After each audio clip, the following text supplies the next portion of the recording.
नमस्कार। खेत खजाना में आपका स्वागत है। आज अगस्त महीने की 6 तारीख है और दिन है बुधवार।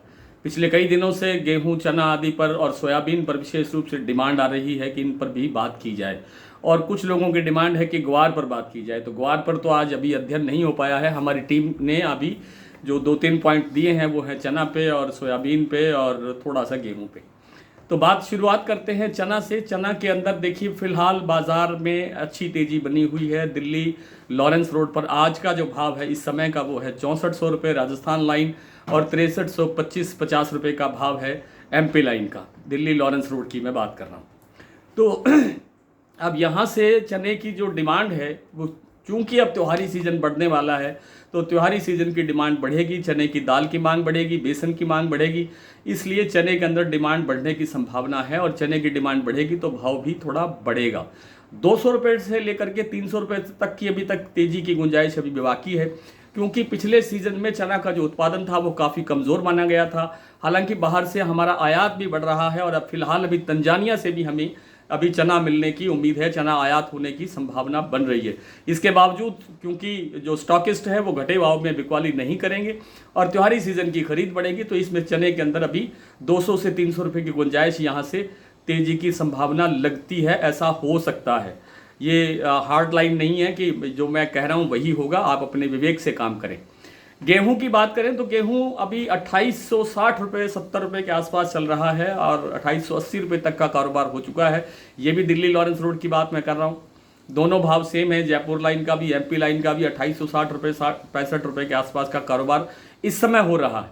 तो इसके अंदर भी फिलहाल थोड़ी सी गुंजाइश है अभी कि 2800 से लेकर 2860 तो आज है ही, 2900 से लेकर के 2950 रुपये की रेंज एक बनती हुई देखी जा सकती है। उसके भी कारण यही है कि सीज़न त्योहारों का है तो आटे की मांग बढ़ेगी और जो दूसरे इनके गेहूं के उत्पाद होते हैं उनकी डिमांड बढ़ेगी।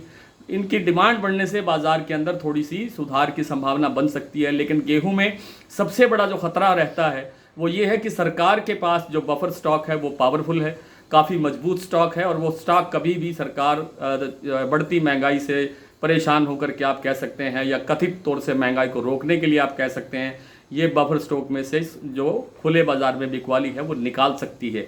इसलिए गेहूं के अंदर कोई बहुत बड़ी तेज़ी फिलहाल आ जाएगी हफ्ते 10 दिन 15 दिन में, मुझे लगता नहीं है। कुछ 150 रुपये की बात अलग है।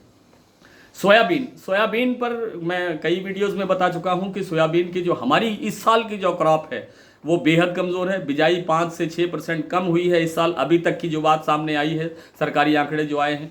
और जो फसल बिजाई हो चुकी है वो उसमें भी बड़ा भारी संकट है जल भराव का, खास तौर पे महाराष्ट्र में और राजस्थान के बड़े हिस्से के अंदर सोयाबीन की क्रॉप और दूसरी फसलें भी जो है पानी के अंदर डूबी हुई हैं और उनसे बर्बादी की आशंका ज़्यादा है, नष्ट होने की आशंका ज़्यादा है। तो कुल मिलाकर फसल संकट में है। इसलिए और दूसरी जो बात है कि चीन और अमेरिका के बीच जो टैरिफ का जो मामला उलझा हुआ है, वैसे तो कई देशों से उलझा हुआ है, हमारे साथ भी उलझा हुआ है और अब ट्रंप ने धमकी दी कि 25% में आज लगाने जा रहा हूं या कल लगाने जा रहा हूं। खैर वो विषय अलग है। उस विवाद के चलते चीन की जो सोया मिल की डिमांड है वो भारत की तरफ शिफ्ट हुई है और भारत की तरफ जो सोया मिल की डिमांड शिफ्ट होने से क्या हुआ है कि जो हमारी जो भारतीय जो सोयाबीन के प्रोसेसर्स हैं, कंपनियां हैं, वो सोयाबीन की डिमांड बढ़ा रही हैं। 47 से 50 रुपये का पिछले सप्ताह भाव था महाराष्ट्र कीर्ति प्लांट में सोयाबीन का, जो कल जो भाव बंद हुआ वो 5100 रुपये पर बंद हुआ है, यानी लगभग 400 रुपये की तेजी यहाँ तक आ चुकी है और अभी भी इसमें 200-300 रुपये की तेजी की गुंजाइश बनी हुई है।